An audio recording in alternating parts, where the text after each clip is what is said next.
नमः सिद्धेभ्यः। ओम नमः सिद्धेभ्यः। जय श्री ओम नमः सिद्धेभ्यः। आदि तीर्थंकर श्री आदिनाथ भगवान की, वर्तमान शासन नायक श्री मूल नायक महावीर भगवान की, श्री 2400 तीर्थंकर भगवान की, आचार्य गुरुदेव श्री विद्यासागर जी महाराज की, आचार्य वरिष्ठ श्री समय सागर जी महाराज की, अहिंसा में विश्व धर्म की,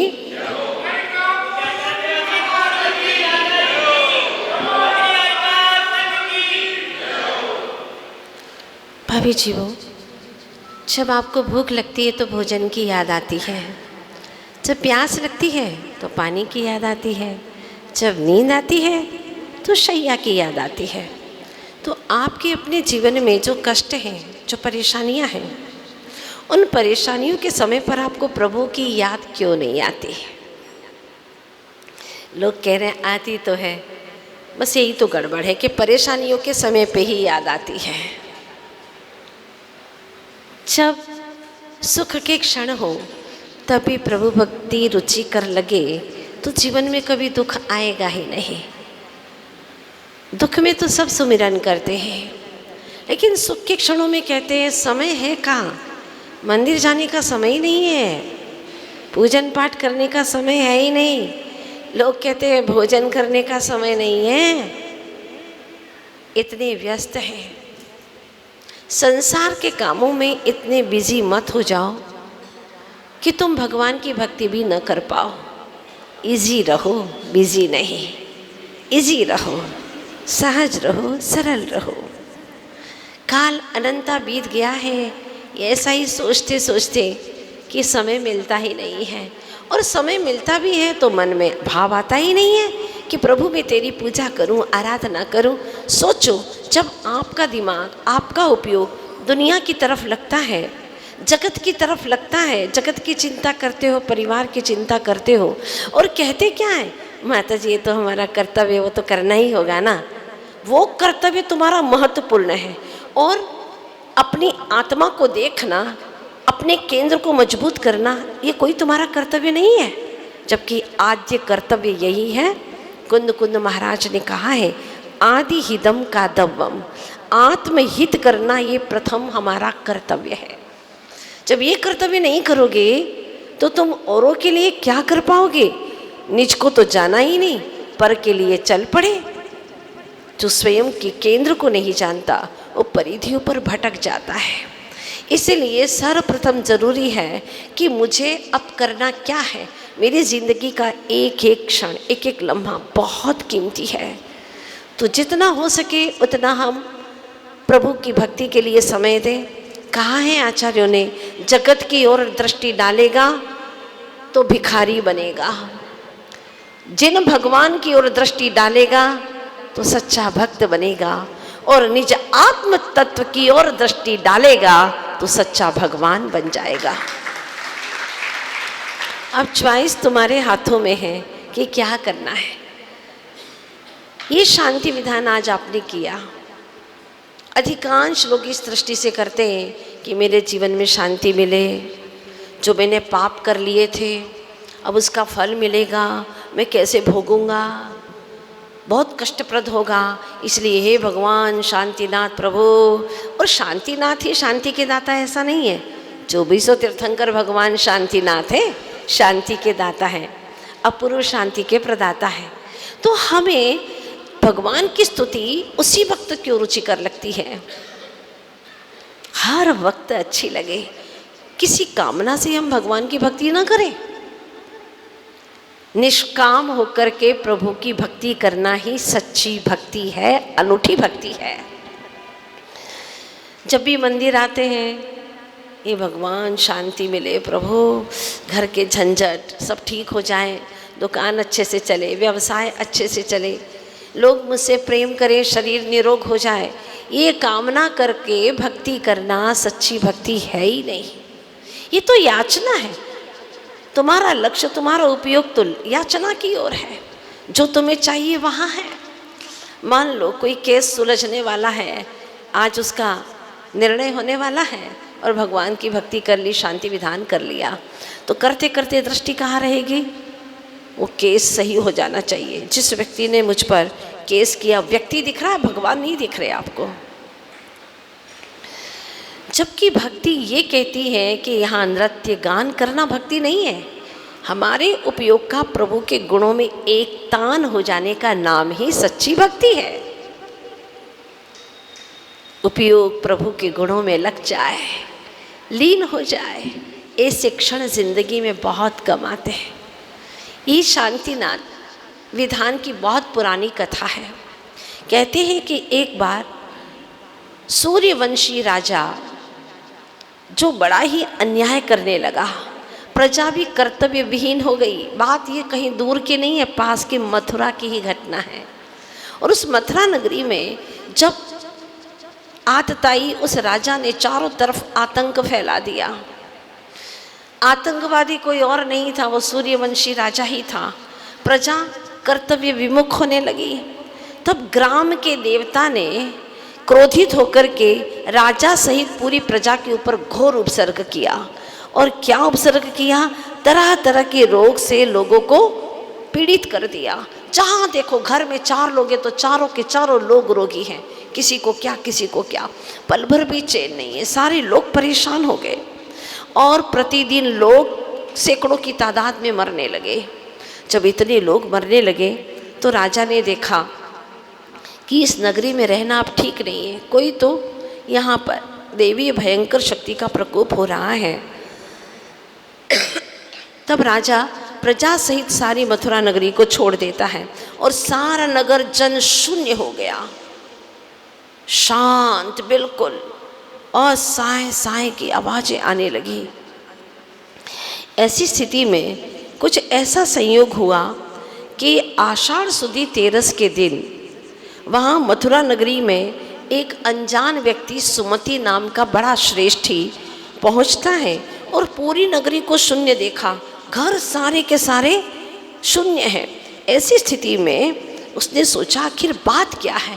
तेज वर्षा होने लगी उसी वक्त, तो एक शून्य घर में ठहर गया। घर में जाकर के उसने देखा, नज़र उठाई, जहाँ खिड़कियाँ थी कुछ नहीं, सारा घर शून्य है।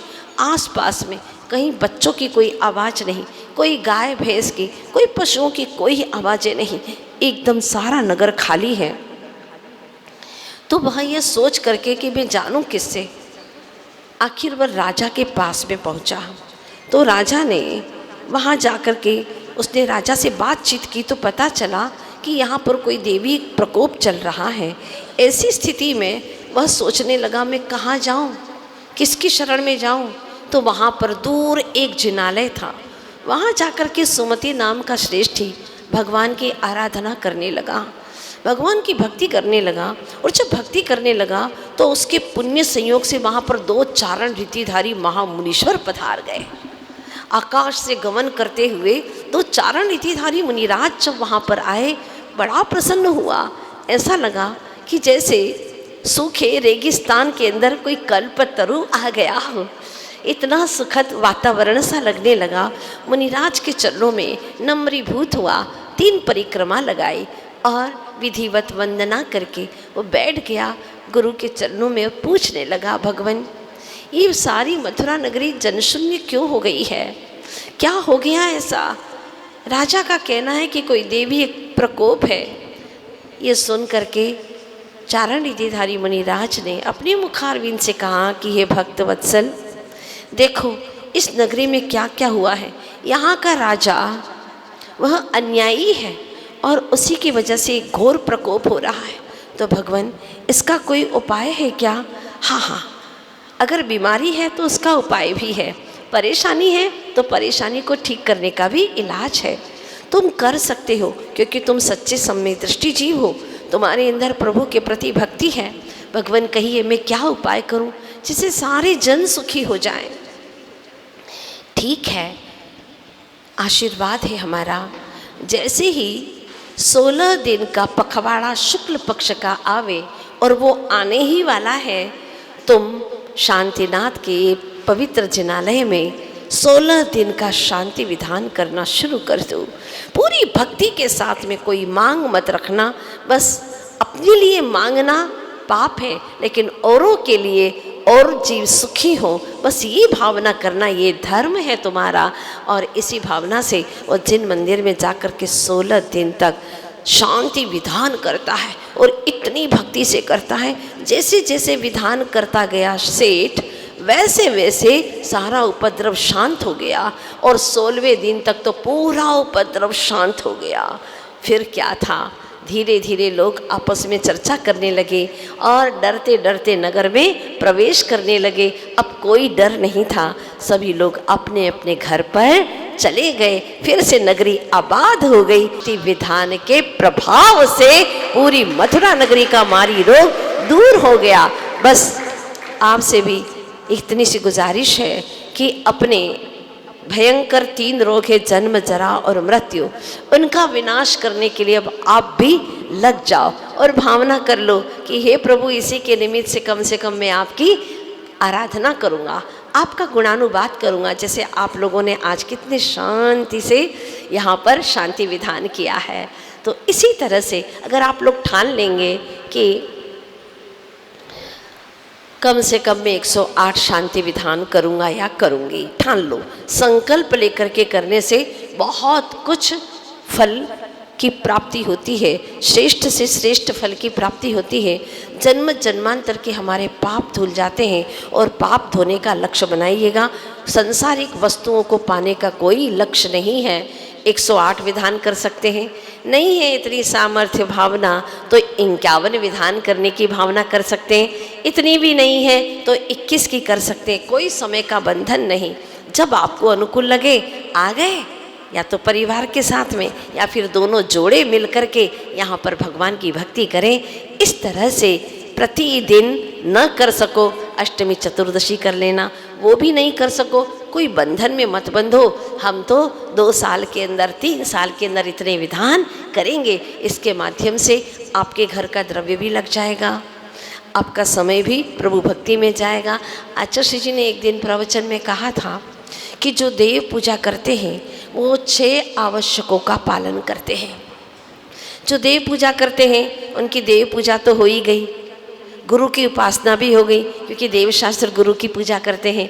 गुरु की उपासना हो गई, देव पूजा, गुरु उपासना, स्वाध्याय भी हो गया, क्योंकि आप कोई भी तीर्थंकर का या 9 देवता या पंच परमिष्टि किसी की भी आराधना करते हैं, उनका जीवन इतिहास भी पढ़ने को मिल जाता है, तो वो स्वाध्याय भी हो जाता है। कितने हो गए? देव पूजा, गुरु उपासना, स्वाध्याय। संयम हो गया कि नहीं हो गया? इतनी देर तक आप संयमित होकर के बैठे, भागेंगे नहीं इधर उधर, संयम हो गया। तप भी हो गया। क्यों? कोई इच्छाएं नहीं है। कोई खाने की इच्छा है क्या इस वक्त? नहीं। कुछ पाने की? कुछ नहीं। बस शांति से प्रभु भक्ति करने की भावना है। तो ये तप भी हो गया। कितने हो गए? 5। संयम, तप और दान। दान तो है ही, आप द्रव्य का दान कर ही रहे हैं। मंदिर की द्रव्य से तो पूजा नहीं करते हो ना,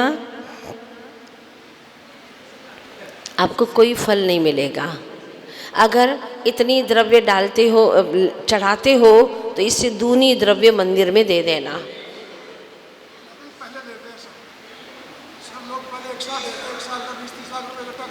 और द्रव्य नहीं दे सकते तो अपन धन के रूप में दे दो, कैसे भी करके, लेकिन मंदिर की द्रव्य हमें नहीं चढ़ाना। दान देने वाले तो लोग बहुत हैं, लेकिन हम दान लेने वालों में से नहीं है, हम दान देने वालों में से बने। अगर थोड़ा थोड़ा सा भी दान दोगे ना, तो एक दिन तुम भी महादानी बन जाओगे। आचार्य जी के पास में एक व्यक्ति गया, बहुत गरीब फटे हाल सा था, जैनी भाई। आचार्य जी को एकांत में अकेले देखा और पहुंच गया, भगवान रोने लगा। हाँ हाँ, करुणा आई आचार्य जी को। बोले क्या बात है? आचार्य जी बहुत दुखी हो, दाने दाने को मोहताज हो गया, बहुत मुश्किल से जीवन का गुजारा हो रहा है, करुणा करो, आशीर्वाद दो। आचार्य जी ने आशीर्वाद दिया, कहा दान दिया करो, दान दो।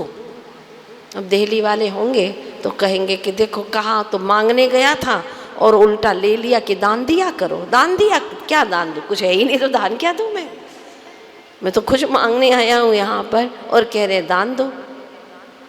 ठीक है, बिल्कुल अनमना सा होकर के बाहर निकला। एक साधु शिष्य बैठे हुए थे आचार्य जी के, उनके पास दर्शन करने गया। बोले क्या हुआ, कुछ बात करके आए? उसने बता दी सारी बात। बोले दान करने को कह दिया आचार्य महाराज ने, अब क्या दान करूं, मेरी तो खुद की हालत ऐसी है। तो महाराज ने उनको बताया आचार्य भगवान का बहुत रहस्यमयी बात है, भोजन करते हो? बोले हाँ कर लेता हूँ, एक आध बार तो पेट भर ही जाता है। बस यही करो, एक बार में कितनी 4-5 रोटी खाते हो? बोले हाँ 4-5 रोटी खा लेता हूँ।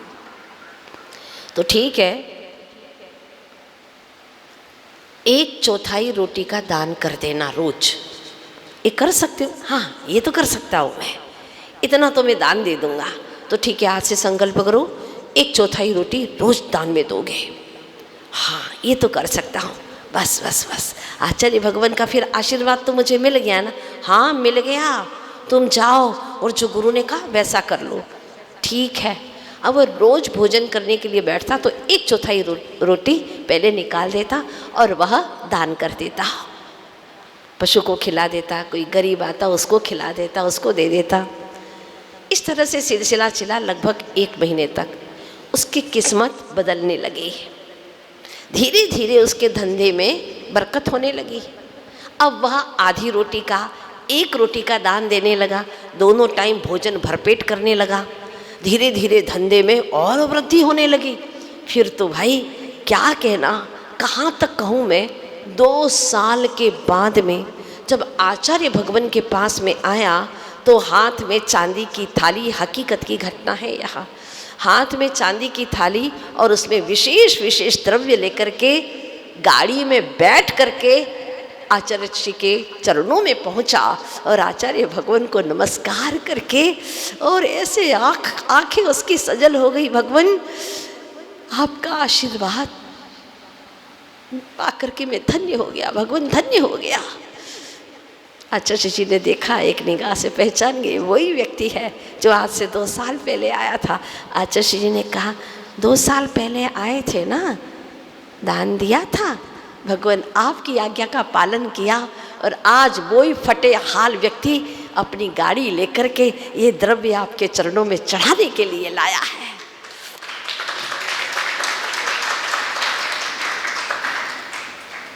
जितना मन उदार रखोगे उतना ही मिलता चला जाएगा, लेकिन पाने के लिए उदार मत बनना।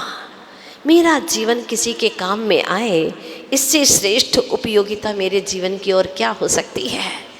बाहर में जियो तो लोगों का उपकार करो और आँख मूंद करके जियो तो अपने आत्मा का चिंतन करो। बस यही है ज़िंदगी।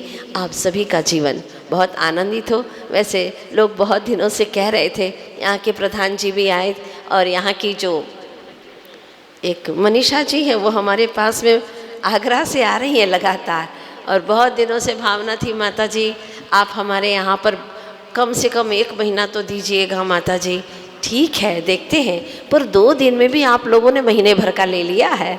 बहुत उत्साह है, बहुत उमंग है। सवेरे, दिन में, शाम को जब देखो तब यहाँ पर भक्तों का सैलाब उमड़ता हुआ नजर आता है। ये आप लोगों की भक्ति का प्रतीक है। अभी तो हमने सर्वे किया है दिल्ली का, हाँ देखते हैं आप लोगों की भावना है तो और भी आगे आप लोग बहुत कुछ हासिल कर सकते हो, मुझे विश्वास है, क्योंकि सभी के अंदर भगवान होने की क्षमता है। आपकी भगवत्ता प्रकट हो, बस यही मेरी हृदय की तमन्ना है कि अब संसार में भटकना न पड़े। बहुत भटक लिया, पर अब ऐसे कितना सुंदर जिनालय आपको मिला और इतनी अच्छी भगवान की भक्ति करने का भाव भी आप सभी को हुआ, कषायमंद हुई हैं। बहुत बड़ा आपके जीवन का यह पुण्य का उदय आया है। इसी तरह से आज भी दिन में क्लास लगेगी, आप लोग सभी 3 बजे तक आ जाएं। खास करके सभी बहुएं और बेटियां अवश्य आएंगी, और बहुएं के साथ में अपनी सासू माँ भी आएंगे, ससुर जी भी आएंगे, पूरा परिवार आए। आधे घंटे के लिए आइएगा, पर आइएगा, क्योंकि मैं चाहती हूँ आपके जीवन में भी कुछ नूतन परिवर्तन हो जो आपके जीवन को बहुत कुछ दे जाएगा। क्योंकि हम जैन कुल में पैदा हुए हैं, तो जिनेंद्र भगवान ने जो कहा है वो हमें अवश्य ही स्वीकार करना है। आप श्रावक हैं तो श्रावकोचित कर्तव्य अवश्य करेंगे, ऐसी मेरी भावना है। और शाम को फिर यहाँ पर भक्तामर दीप अर्चना के साथ में पूरा समाज उपस्थित रहेगा। कम से कम आप एक दीप तो ऐसा जलाएंगे जो आपके भीतर तक रोशनी जाएगी, सम्यक दर्शन और सम्यक ज्ञान का उजाला पाएंगे, ऐसा मुझे विश्वास है। ठीक 6:30 बजे से कार्यक्रम अपन शुरू कर देंगे। सारे परिवार अपने घर के सभी सदस्यों के साथ में आएंगे। अगर हमारा हाथ भी ऐसे लग जाता है ना, जैसे शांति धारा में लगाते हैं ना आप लोग, ऐसे ही दीप प्रज्वलन के समय पर आप सभी लोग आकर के पूरी भक्ति के साथ में करेंगे दीप अर्चना। इस तरह से आज का कार्यक्रम। हाँ, प्रधान जी का कहना ये है कि जो नमोकार महामंडल विधान हो रहा है 26, 27 और 28 को जापानी, हाँ जापानी पार्क में, पर है सब भारतीय अपन लोग, हाँ है? सभी लोग पहुंचेंगे। और ये सामान्य विधान नहीं है, आपने जिंदगी के कितने भी विधान किए हों, लेकिन ये विधान आपको अपने भीतर के संविधान तक ले जाने वाला है। अद्भुत विधान है, बच्चों को रुचता है। हमने एक बार अभी किया था यहाँ पर, तो लोगों ने कहा माता जी अब तो हमें यही वाला विधान करना है। हर कॉलोनी में लोगों ने वही विधान मांगा, और वह सौभाग्य से अब यहाँ पर 3 दिन में विधान होने वाला है। ज़्यादा नहीं, आपको 1-1.5 घंटा प्रातः काल में देना है, तो इतना अवसर तो आप दे ही सकते हैं ना। प्रातः काल जन्म जन्मांतर के पाप धोना है, अपने सारे जीवन के विघ्नों को नशाना है, तो मात्र एक यही है नमोकार, जिसके कार में बैठकर पहुंचेंगे सिद्धों के दरबार। तो ये अवसर आपको खोना नहीं है। कितने लोगों ने नाम लिखाए हैं? एक बार हाथ उठाएं सभी। देखो पुरुष वर्ग हाथ खड़े कर रहे हैं, महिलाएं को तो सबसे पहले रहना है। हाथ खड़े करो आप लोग, एक दूसरे को मत देखो ये लोग देख रही है खड़े कर रही है कि नहीं, ईमानदारी से खड़े करो। और आना ही है 1-1.5 घंटे के लिए आपको प्रातःकाल, और विधान करना ही करना है। नमोकार इतना इजी है कि आप लोग क्या, अगर 8 साल का बच्चा भी पढ़ेगा तो उसको भी समझ में आएगा।